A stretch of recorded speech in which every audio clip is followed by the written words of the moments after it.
LPU ప్లేస్మెంట్ల రికార్డులు సృష్టిస్తోంది. Final year student 2.5 కోట్ల ప్యాకేజ్ పొందుతున్నారు. 1700 మందికి పైగా ఎల్పీయూ స్టూడెంట్స్ 10 లక్షల నుంచి 2.5 కోట్ల ప్యాకేజెస్ పొందారు.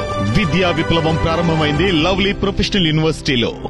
ప్రజలకు అది చేస్తాం ఇది చేస్తామని మభ్యపెట్టడం, కాలం నెట్టుకురావటం అన్నది కూటమి ప్రభుత్వ నేతల కామన్ కాన్సెప్ట్ అయిపోయింది. విజయనగరం జిల్లాలో మడ్డువలస ఆయకట్టు రైతుల్ని ఇప్పుడు ఈ కాన్సెప్టే కాటేసింది. ఇంతకీ అక్కడేం జరిగింది?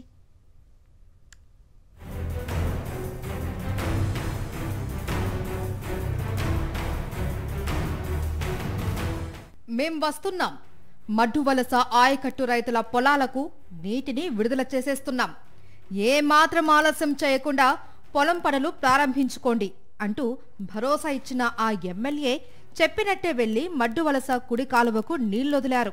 ఆ నీళ్లకు పూజలు చేశారు, ఫోటోలకు ఫోజులిచ్చారు. జూలై నెల 7వ తేదీన అంటే సుమారు 13 రోజుల కిందట ఎమ్మెల్యే కొండ్రు మురళీమోహన్ మంది మార్బలంతో వెళ్లి ఈ కార్యక్రమంలో పాల్గొన్నారు. సాక్షాత్తు ఎమ్మెల్యే సారే వచ్చి నీళ్లు వదిలితే ఇంకేం తమకేం దిగుల్లేదు అనుకున్న ఆ ఆయకట్టు రైతులు పొలాలు దున్నుకున్నారు, విత్తనాలు నాటుకున్నారు, నారుమడులు వేసేసుకున్నారు. అయితే ఎమ్మెల్యే గారు అలా వెళ్లారో లేదో కాలువకు నీటి సరఫరా ఆపేశారు అధికారులు. రోజులు గడుస్తున్నా నీటి సరఫరాను పునరుద్ధరించే విషయాన్ని అసలు మర్చిపోయారు. అటు ఇటుగా ఓ 2 వారాల పాటు పొలాలకు నీళ్లు పారకపోతే ఆ నారుమడుల పరిస్థితి ఎలా తయారైందో ఇదిగో ఈ రైతు మాటల్లోనే విందాం. మడ్డువలస ఆయకట్టు ఒరే ఎక్కువ ఉంది సార్ మాకు ఆల్రెడీ. ఒరే అయితే ఒక వర్షం పడ్డది, కాకపోతే ఇంతవరకు కూడా అది కూడా ఎండిపోవాల్సి వచ్చింది. మొన్న వర్షం పడడం వల్ల కొద్దిగా అందుకుంది, కానీ మాకైతే ఇప్పటికైతే చొక్క నీళ్ళు లేదు సార్. ప్రతి చెర్లు కూడా ఎండిపోయే ఉన్నాయి సార్. అయితే పంట సాగుకు సిద్ధమయ్యి విత్తనాలకు, నారువేతకు, ఎరువులకు వేల రూపాయలు ఖర్చు పెట్టుకున్న రైతులు పెట్టిన పెట్టుబడికి నష్టం రాకుండా చూసేందుకు డీజిల్ ఇంజన్లను ఆశ్రయించారు. ఇటు రోజులు గడుస్తున్నా నీటి విడుదల జరగకపోవడంతో డీజిల్ ఖర్చు కోసం జేబులు ఖాళీ చేసుకున్నారు. అసలే ఎరువుల రేట్లు పెరిగి అల్లాడుతూ ఉంటే ఈ అదనపు భారమేంటని ఆవేదన వ్యక్తం చేస్తున్నారు. రైతులంటే కూటమి ప్రభుత్వానికి ఇంత నిర్లక్ష్యం ఏమిటి అంటూ ప్రశ్నిస్తున్నారు. ఎరువులేసి చచ్చిపోతున్నాయి. ఇప్పుడు వరకు ఆ బట్టి మీరు వదలలేదు. ఈ పెట్రోలు డీజిల్ కొనలేక అక్కడ దొరకట్లేదు. ఈ మదుపులు పెట్టలేక నానా ఇబ్బందులు పడుతున్నాం. ఎప్పుడు వదులుతారని కూడా స్పష్టం మాకు లేదు. ఈ నీరు ఏపాటికే నీళ్ళు గత సంవత్సరం అయితే ఈ సీజన్కి మేము మొత్తం దమ్ములు చేసాం. ఇప్పుడు మాకు నార్మల్గా నీరు లేక చాలా ఇబ్బందులు పడి ఎక్కడ నీరు లేక నార్మల్ మొత్తం ఎండిపోతున్నాయి. రైతు పరిస్థితి చాలా దీన స్థితిలో ఉంది. కాబట్టి ఆ నీరు వదులుతారని మేము మరీ కోరుచున్నాం. మడ్డువలస జలాశయానికి 25,000 ఎకరాల ఆయకట్టు ఉంది. ప్రధాన కుడి కాలువ నుంచి వంగర, రేగిడి, సంతకవిటి, జి సింగడాం, పొందూరులోని 1000 ఎకరాల పొలాలకు సాగునీరు అందాల్సి ఉంది.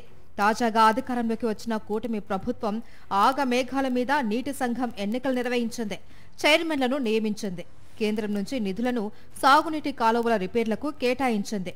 ఆపరేషన్ అండ్ మెయింటెనెన్స్ పేరుతో తూతూ మంత్రంగా కాలువల రిపేర్లు చేయించింది. 1,17,00,000 సొమ్మైతే ఖర్చయింది. కానీ కాలువల పరిస్థితి మాత్రం ఎక్కడ వేసిన గొంగలి అక్కడే అన్న చందంగా మారింది. గత సంవత్సరం గండ్లు పడిన ప్రదేశాల్లో కూడా పూర్తి స్థాయిలో రిపేర్లు చేయలేదు సరికదా, ఇసుక బస్తాలతో గండ్లు కప్పి మమా అనిపించారు పాలకులు. ఈ కాలువ ఆధునీకరణ పనులు కానీ, కాలువలను పూడితీతలు అనేవి కానీ సక్రమంగా చేయడం జరగట్లేదు. లాస్ట్ మినిట్ వరకు కూడా జరుగుతాయని చెప్పడం జరుగుతుంది, కానీ కార్యరూపం దాల్చట్లేదు.